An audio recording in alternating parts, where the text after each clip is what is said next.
Good evening, everyone. Welcome to another edition of Awaken the World. This evening we present Living Within the Truth of Your Being. Should be a lot of fun.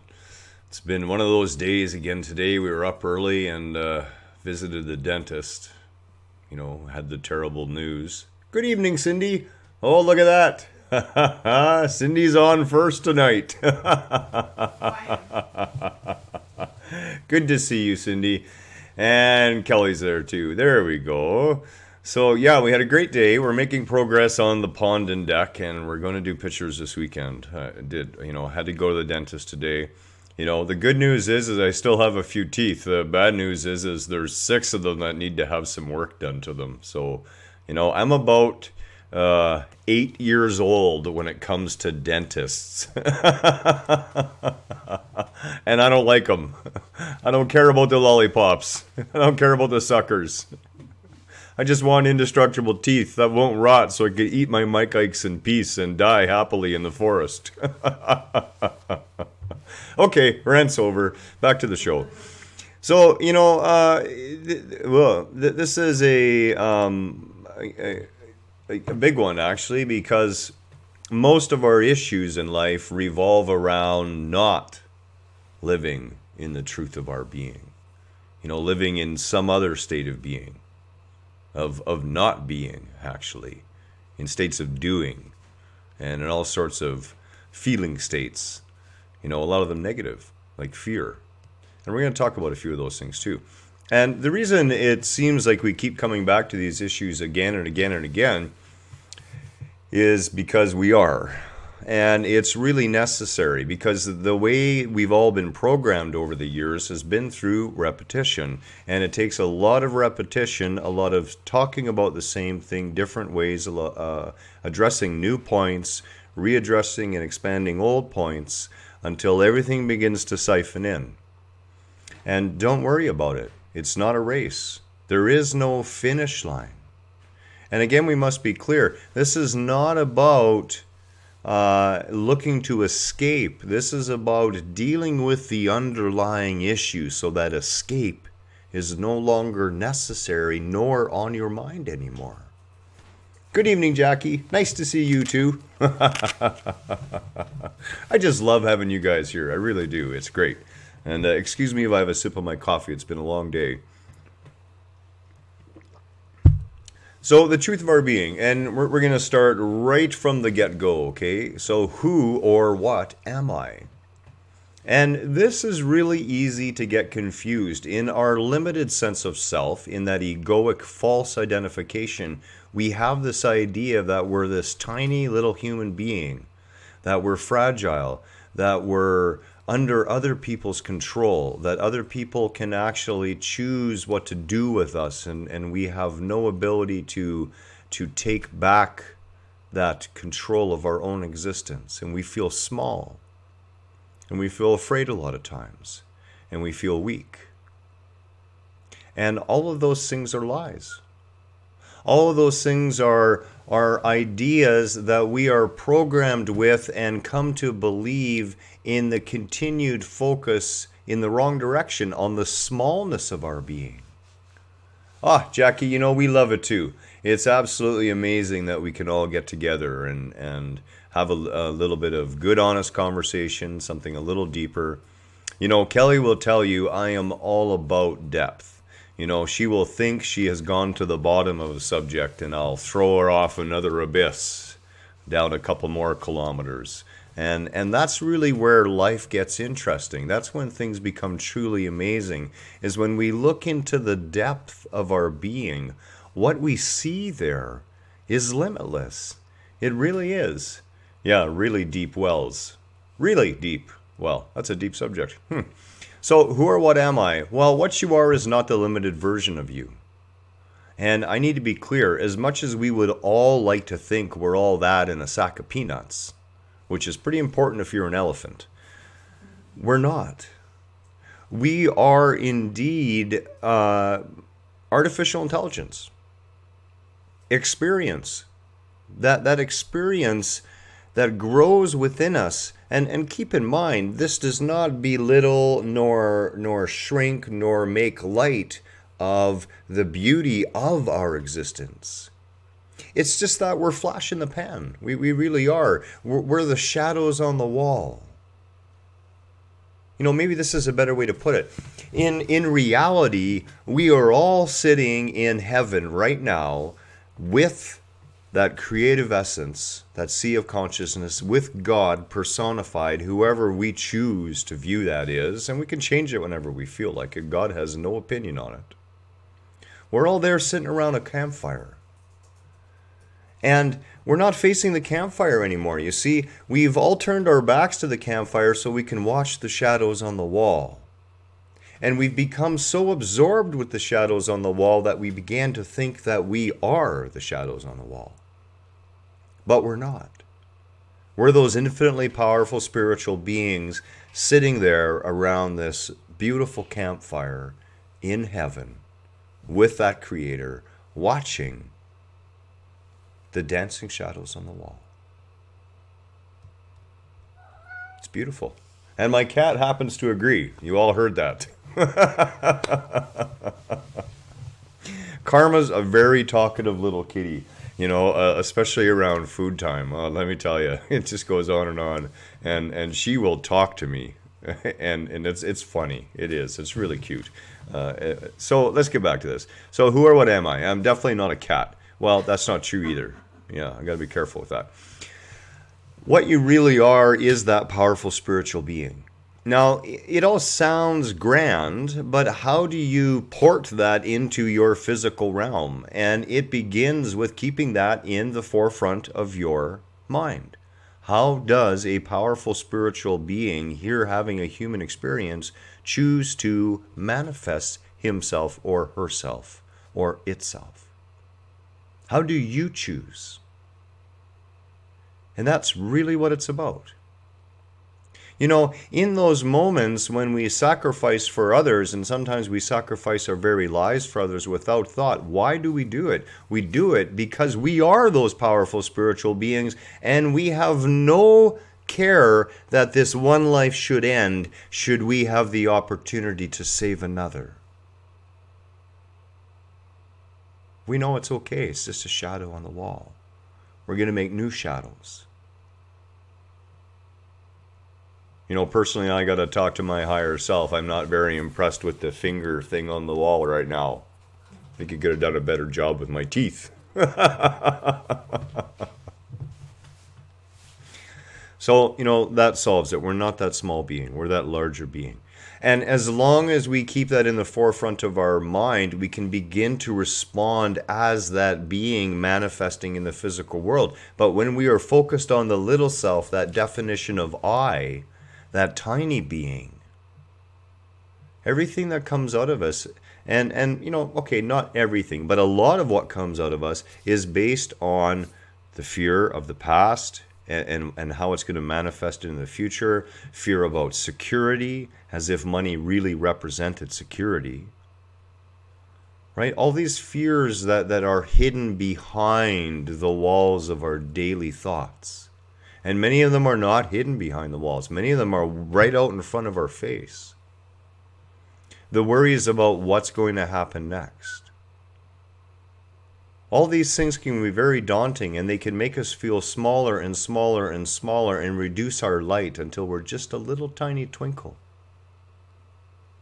But that's okay. You can never put that twinkle out. One of the ways to get back in touch and to start to glow again is to understand what truth really is. And we're going to talk a lot about truth this evening because, you know, Rumi says it best, in truth, there is no truth on earth. You see, in this physical illusion, in this relative universe, we are stuck using relative ways of explaining things. I am using words which are frozen little blocks of experience, subject to interpretation, subject to misunderstanding, to try and explain something that, quite frankly, is ineffable, cannot be determined through our thought processes. In every way, day to day, we all point fingers at the moon. And we forget that the finger pointing to the moon is not the moon. We forget that.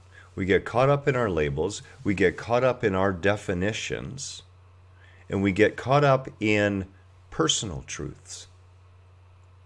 And that happens, at every level. Why? There's 7.5+ billion different realities going on here right now. Every person's perception and view is a different lens that sea of consciousness is manifesting to view itself, to interact with itself, to learn about itself, to evolve itself, to remember all of those pieces again. And then to gloriously explode out into a new universe and start the whole creation process all over again. It's marvelous. We have a lifetime of adventures. And when I say a lifetime, I'm talking about eternity. Forever. Always changing, always growing, always evolving. That is the truth. And we're going to talk later about what Christ said about this: the truth shall set you free. And that's particular. Kelly says, the truth I had 30, 20, 10 years ago is not the same as today, ? I guess she actually means ! As in, my truth has changed. What I held to be true 30 years ago was no longer true 20 years ago, and wasn't true 10 years ago, and isn't true today. And if you look closely, that's exactly the big issue with truth. It's all personal truth. And personal truth, it doesn't need to be just one person. You can have 7.5 billion valid personal truths. They are all valid. They're all expressions of the Creator. We may not agree with some of those expressions. We may not like some of those expressions. We may find ourselves unable to love some of those expressions. But we cannot ignore the validity of their point of view from the higher perspective. Where do you find truth? Well, as we said, you're not going to find truth on earth. Rumi figured that out. Truth exists only within you. The only place you can find truth is to go within. Is to always seek in earnest that silence, emptying your cup, letting go of your false perceptions, letting go of the lies. I caught Kelly again, as I do many a times, because I live in a fairly hyper-aware state. And she was speaking her thoughts out, and I was listening to her speaking her thoughts out, and her thoughts were a fallacy. She was lying to herself and was failing to catch the lies she was telling herself, and she was beginning to get a little ramped up about it. Why? Because you begin by lying to yourself about something, and then you feel a certain way about that negative thought. It's a lie. Your body reacts to it. Doesn't like it. It goes, yuck. And you interpret that as needing to think more thoughts about it in that direction. And pretty soon you're feeling pretty bad, and pretty soon your reality is way off in outer space somewhere. Here's the thing. It is totally valid for you. And you're going to go out there and you're going to enact your reality, and you're going to cause problems for somebody else because they're not in your reality. They don't understand the process you just went through to get where you're at. They don't understand it's your misconception that's driving it. All as they know is you're getting angry with them. Yeah, your body doesn't like it. And it's very true. Our bodies always live in a state of perfect harmony and truth. They always do. They will always resonate with that which is true. If you need to find truth, you find it within what you've been provided. It's within this energy field we would call the body, and it is so powerful that when you learn to pay attention to it, you will literally feel your being ringing in sympathetic vibration when you're hearing truth, and in a dissonant vibration when you're being fooled. Yeah, tinfoil hats don't work with me. I don't think there's maybe a 20-foot lead door.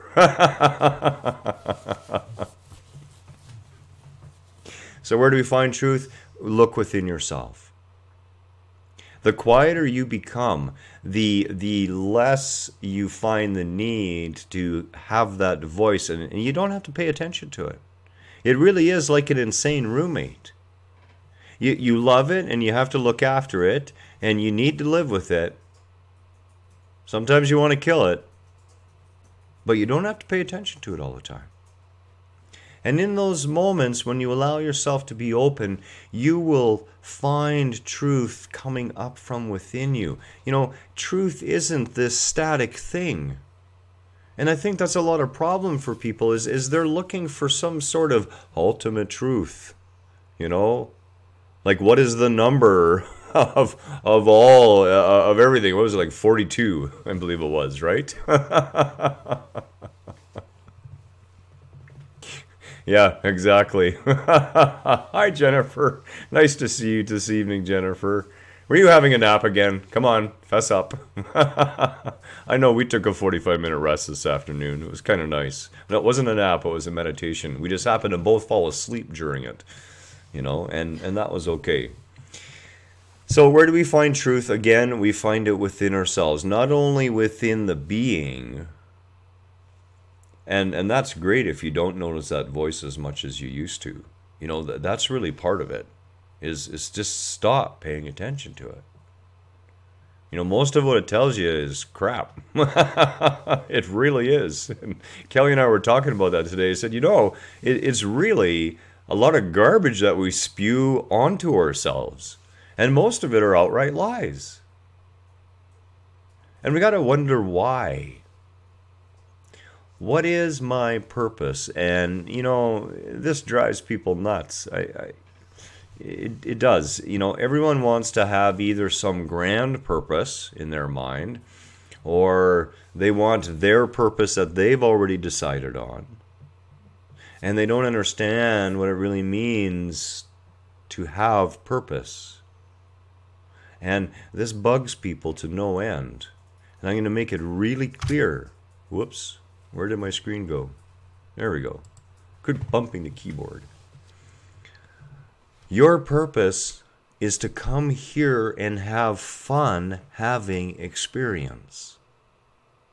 You see, God himself couldn't come. He couldn't.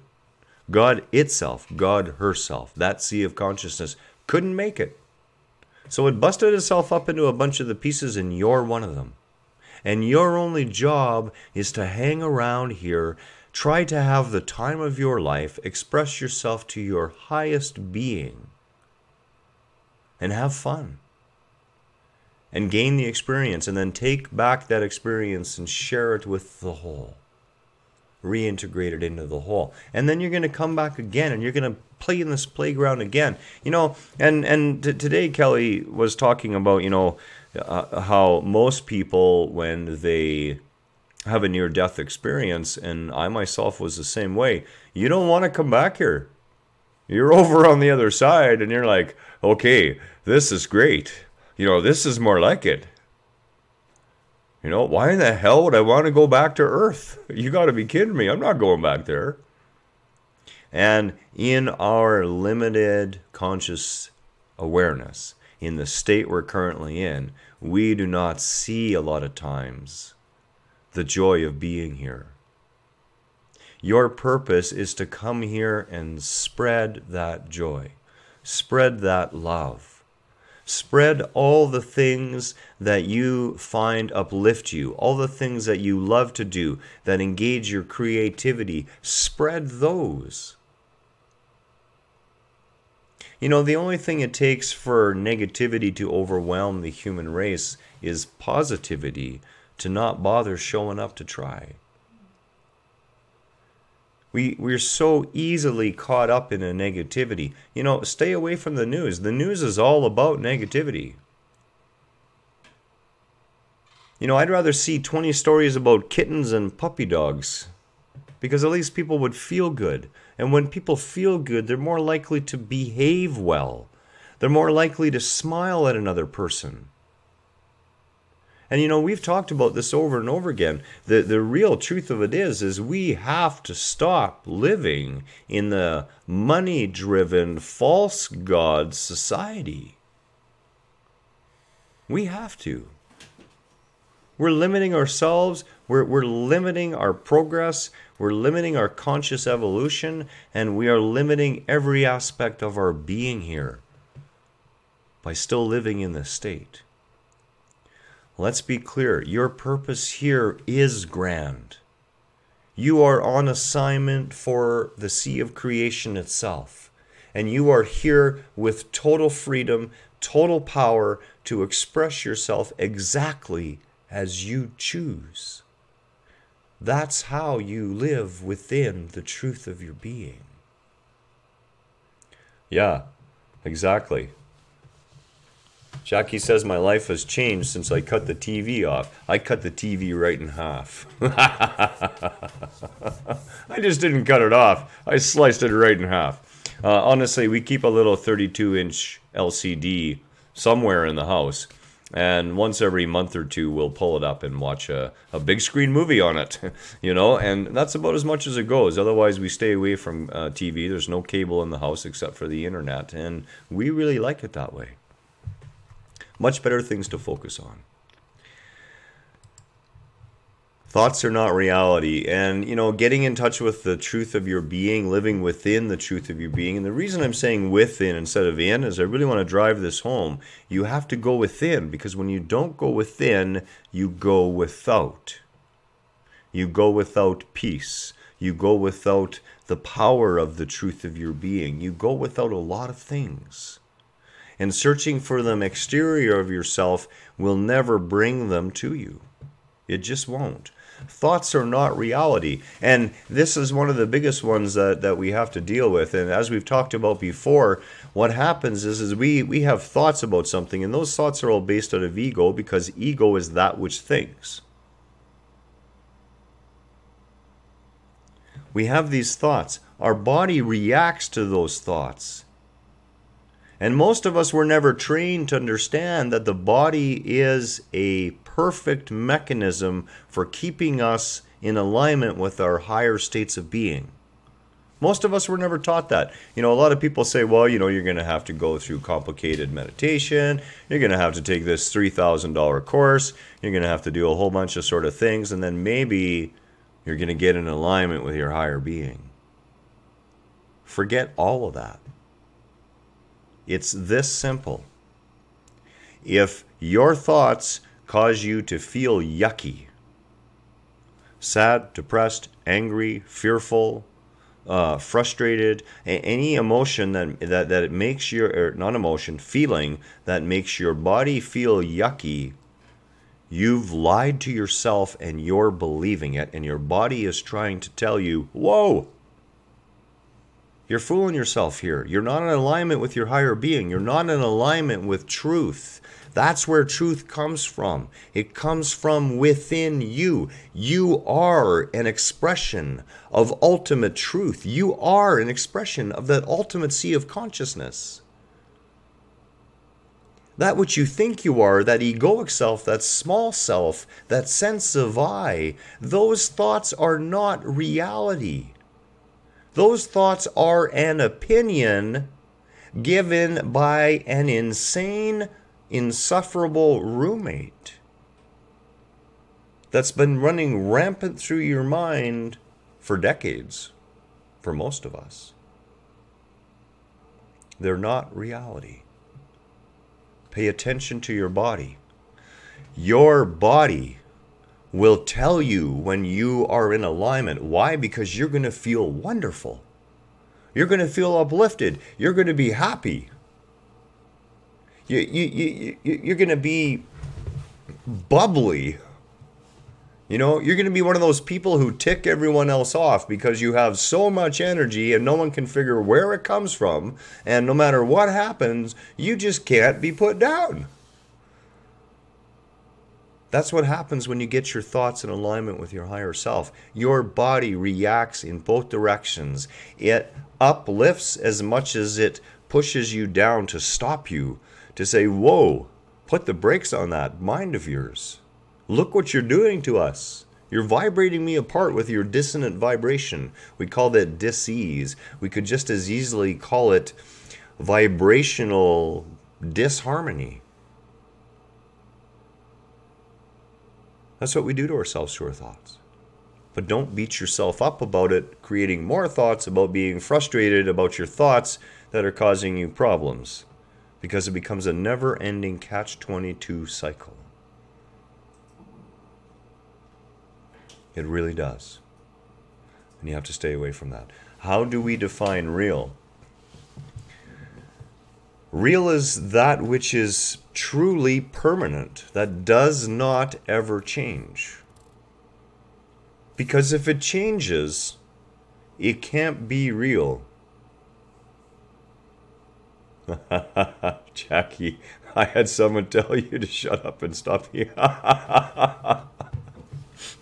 Sometimes that's what it takes. You know, it really does. I will admit I've done similar things to Kelly as I did it today, you know, because we have a annual general meeting for the strata that must be attended. Those are important meetings. We make important decisions for the whole group for the next year. And most people don't attend, but we do. So it's important that we go to this. And as it turns out, the Boy Child's last concert of the year is on the same day, during the same time.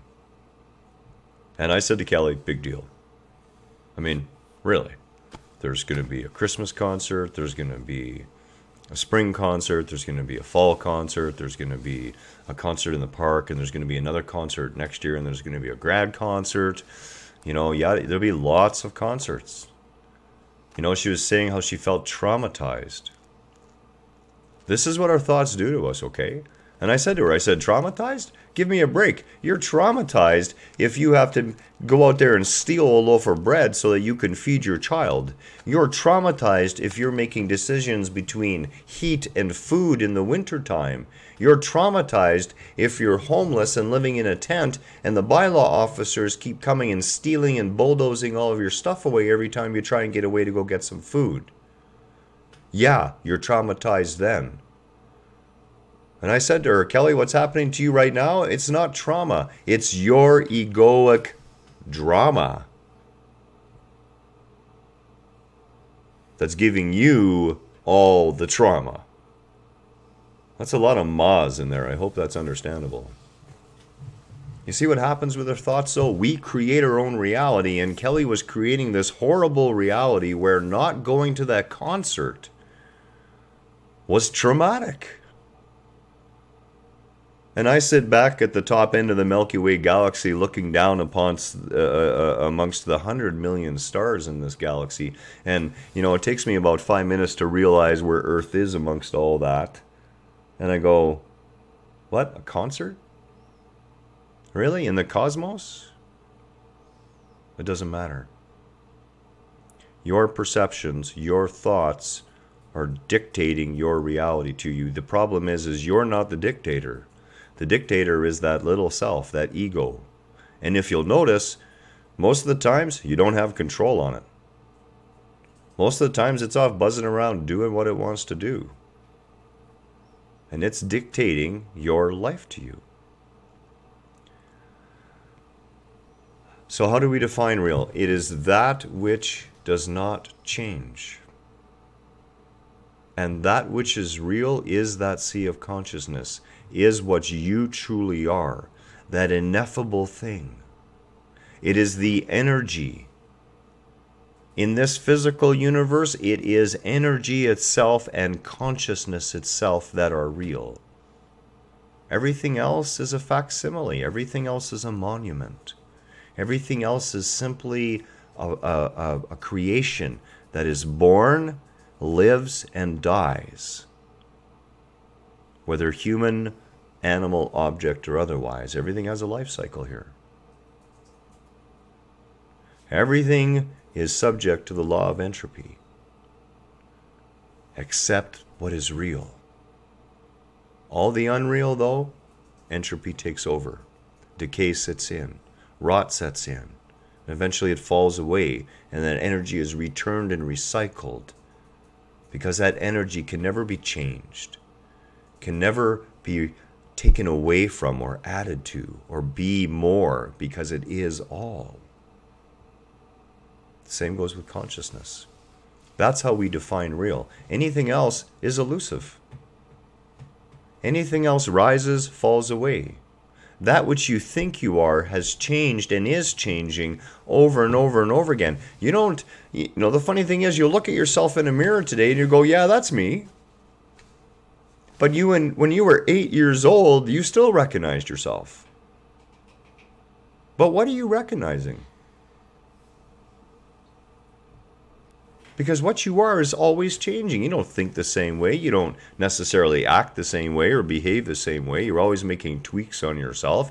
Maybe tweaks on your food choices, tweaks on your diet, tweaks on your teeth. Keep coming back to teeth. I hate the dentist. I really do. I'm trying to tell you, I'm like an 8-year-old kid who can't stand to go to the dentist. It's like, you know what? I'm going to skip the appointment, I said this morning. Kelly's like, no, you're not. That's my ego. Afraid of the dentist. Can take any other sort of pain, but I don't like that sort of pain. Oh, it's not about wanting to hear her son's concert or not hearing her son's concert. That's not what it's about. It's about the trauma that she is creating within herself over the drama of the fact that no matter what she wishes in this, we have to go to the meeting. It's not an option. That's the issue. Of course, if she wanted to go, she would go. But in this case, it's simply not a choice we can make. We've already committed to the meeting. We were ones instrumental in picking one of the times, and we're stuck with it. And that's just the way it goes. Relative versus absolute. And this is where defining real comes in, okay? Because anything that is unreal is part of this relative universe. Anything of this relative universe is part of the show, part of the illusion, including the concert. And what it really is the feeling we want. And we think when we miss something that we're going to lack out on something, but indeed, it's a feeling we're looking for. It's not the event. It's not the object itself. It's a feeling. And of course, in this case, hearing Daniel play the flute. And I think you heard him yesterday too. I think he actually practiced the flute yesterday just a little bit. First time in a long time. He plays it almost every day at school, so it's really not a big deal. So relative versus absolute. The absolute is what truth is. The absolute is what we are part of. And, really that's what we're talking about here, is understanding that which we tie ourselves up here in this illusion with is keeping us away from the truth of our being. It really is. The illusion is just that. It's an illusion. Now, that doesn't mean it's not valuable. That doesn't mean the experience is not wonderful. But once you become aware that you're on a ride and you have the ability to influence the ride, everything changes for you. Everything changes. Because you've been doing it all along anyways. The only difference is now you can do it consciously. You can do it with some conscious awareness. You can begin to work on training that mind to create the same sort of thoughts you want to have repetitively. And begin to drive yourself in the direction with you at the wheel instead of the nutty roommate. Thoughts are creative and destructive, and we must understand this, okay? And again, there's no blame on ourselves. It's simply responsibility. Our thoughts both create our reality and destroy our past reality. And can also destroy our future reality or make changes to it. Shiva the destroyer, for example, is representative of the destructive force of that sea of consciousness. You need to have the destruction in order to have new birth. It's part of the process here.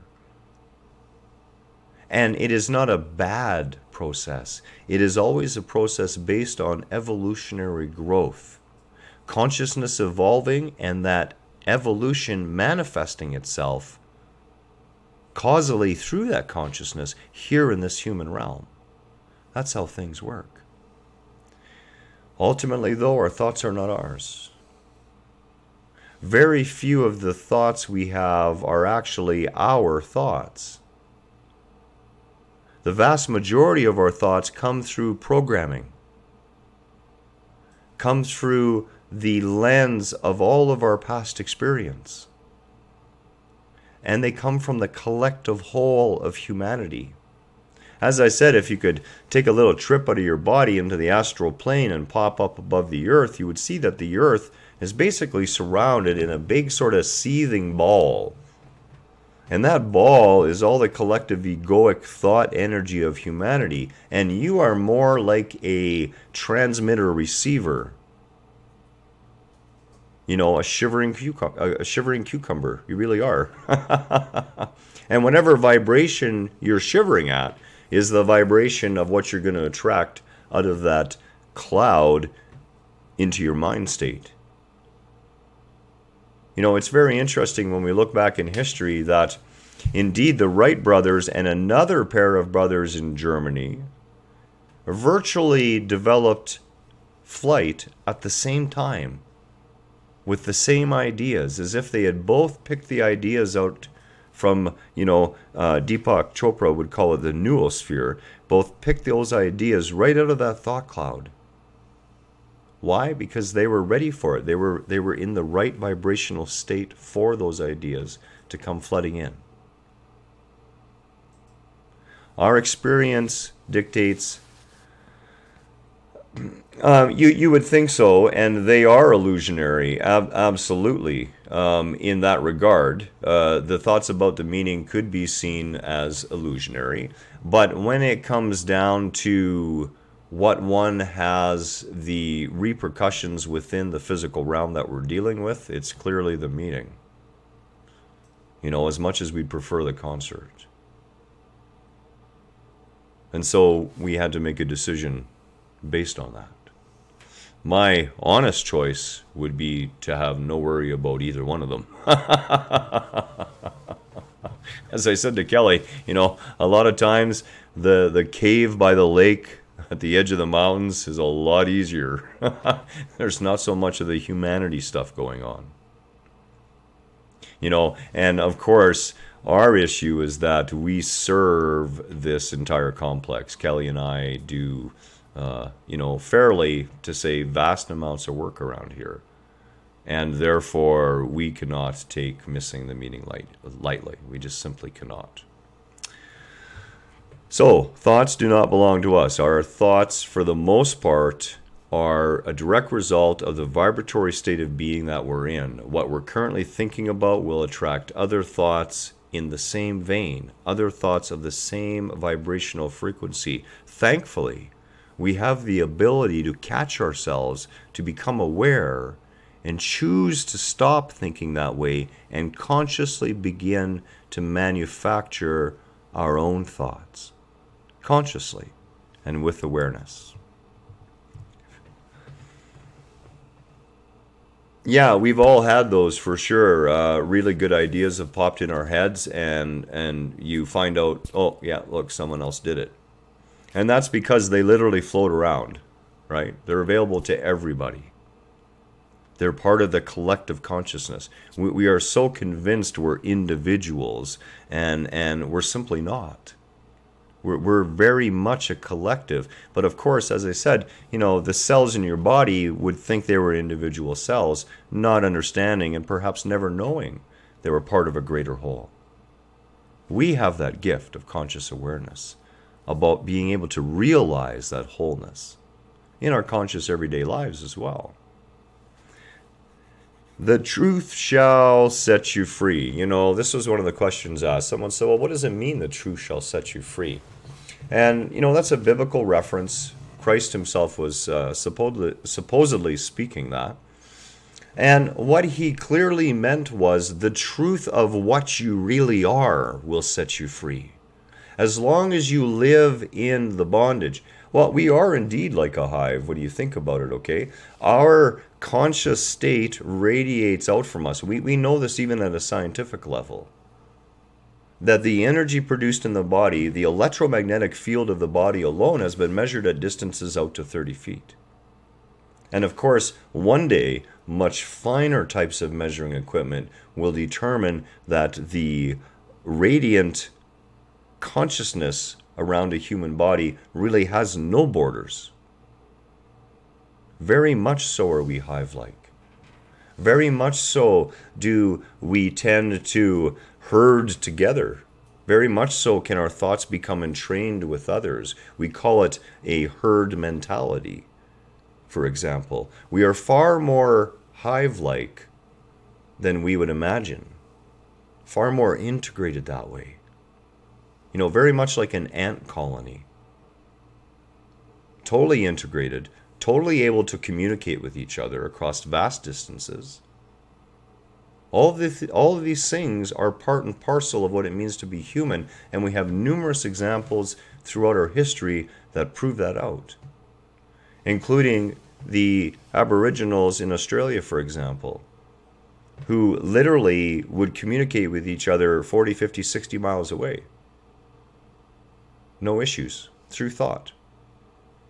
Thought alone. The truth of our being is what Christ was talking about. Living within the truth of your being was what Christ was referencing. That's where freedom is. As long as you are focused on the illusion, as long as you are buying the illusion in its totality, you are not free. You are living in that bondage. And it's okay. It's not something you have to get out of in this life. There are no have-tos. There are no shoulds or should-nots. You're here to play. You're here to experience. A lot of us know what we need to do, but we're not ready to do it yet. And so we stall with ourselves. That's all right. Don't be frustrated. Don't be upset with the concept that you cannot stay stalled for a while. There'll be a lesson still in there for you. Let go of these false concepts that there's something you can do wrong, something you can do to offend. That which created you loves you 100%. You can do no wrong. No wrong. We are but babies in the universe, tiny, tiny, just born children in the cosmos. What sort of deity, what sort of creator would ever condemn those little children that we are? It simply doesn't happen. What do we stay on guard for? Well, we stay on guard for our own thoughts. We stay on guard for thoughts that are contrary to the truth of our being, to living within the truth of our being, to the truth that sets us free. Anything that's not pointed in that direction that we are thinking is an outright lie we are trying to convince ourselves of. And we are doing that because there is some feeling state underneath it that we aren't dealing with yet. Fear, perhaps. Perhaps depression. Guilt. Fear and guilt are the two biggest ones. And if there's a lot of anger, there's a lot of fear going on. No two ways about it.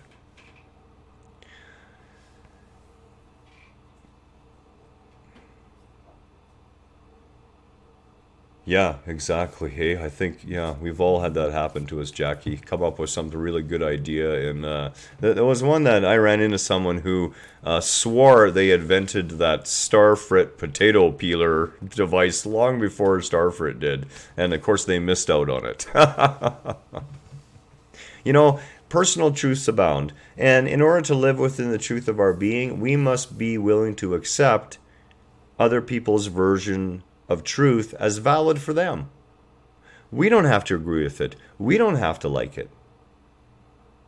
But it is not for us to ridicule or put down their version of truth. We can certainly point the way. We can certainly show where perhaps as their consciousness is rising, they will see in a new direction. But as I keep saying to Kelly, you can't take someone and force them to wake up. They are living within the space they're living and within the consciousness they're living for good reason, for reason beyond our ability to understand a lot of times. That web of life is far more intricate and far more beautiful and far more self-correcting than you would ever realize. It really is. So allow people their personal truths. You know, I've always said to Kelly, when someone comes to you, they're truly ready. But if you're trying to bring it to them and they're not ready for it, it's simply not going to matter. You're wasting your breath and your energy. Awareness cannot be forced on someone. Awareness is a personal journey. And that's what we're all here to have. We're here to have the personal journey of God journeying back to God. Each of us, personal. And yet each of us not personal. That's that strange duality. Setting ourselves free. How do we set ourselves free? We set ourselves free by understanding at all times that that which in this illusion is exactly that. It's an illusion. It has no more value than what we would place on it. It offers no more drama or any more trauma in it except that which we would place on it. Our thoughts, our perceptions, our choices determine whether we live in cages or whether we live free. And you know, as I said to Kelly yesterday, we were talking about money issues, and I said, you know, it's just, I have never worried about it. I've never given it that extra thought. I just never wanted to go there. The universe is designed to look after all of us. It truly is. That which you need will come. It will. Start giving from your heart and you'll notice it abound around you. You set yourself free by dropping all your limitations. You set yourself free by being aware of the thoughts that would keep you small, keep you little. You know, that's right. Giving doesn't have to be money. Certainly doesn't. It can, you know, as a matter of fact, money is just paper. There's no value in it per se compared to giving time, giving attention, giving love, giving succor, giving help to someone in need. Those are the things that really, really show us how wealthy we are.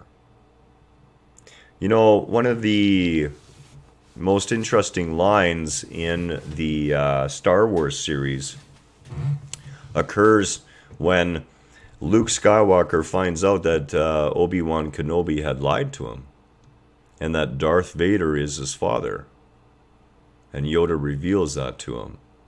And when Luke Skywalker first talks to Ben Kenobi, you know, surrounded by that shimmering little blue outline from back in the day, Obi-Wan says to him that actually it was true from a certain point of view. And this is what we fail to remember all the time. There is no 100% truth here except that everyone has their own personal truth, their own point of view. And if you are not willing to open yourself to other points of view, if you are not willing to entertain other points of view, if you're not willing to allow others to have their own points of view, you will never live within the truth of your being. You're always going to be too worried about what others are up to. This is your existence. Stay self-centered. Because when you stay self-centered, your light begins to shine. That which you offer people grows by leaps and bounds. You don't have to work at it. You know, a lot of times, and Kelly has said this, well, I feel like I want to help, but how do I help? Who do you know, how do you know who to help these days? And I said, I've always taken the easier road. The universe will bring into my awareness those who need my help. And you know what? They show up all the time. They really do. I need help drilling a mailbox lockout. I need help fixing my saw. The button stopped working. Could you come and help install this for me? Or fix my deck? And I gave up charging people quite a while ago. I said to Kelly, I said, I'm done with that. If people choose to offer a gift in return, I will accept it openly and honestly and with gratitude. But the gift is in the giving, not in the getting. Living in the truth of your being means seeing yourself at every real level as that creative sea of consciousness. Acting from that point. And I'm not talking egoically, okay? I'm not talking, well, I'm God and you better listen to me, because the other person is God too. They really are. Living and acting from that powerful spiritual being state. You can still be in this world, but no longer really of this world. And living within the truth of your being means coming clean with yourself, looking at your own thoughts, seeing the thoughts that you keep repeating that are negative and harmful to yourself, and asking yourself, why? Why do I hold on to this part of my identity? What's in it for me? What do I think I'm going to lose if I give up thinking this way? What do I want to think in order to create what I want? It really is that simple. Yet we get so tied up in the illusion that we get lost in that, and we don't stay focused for very long.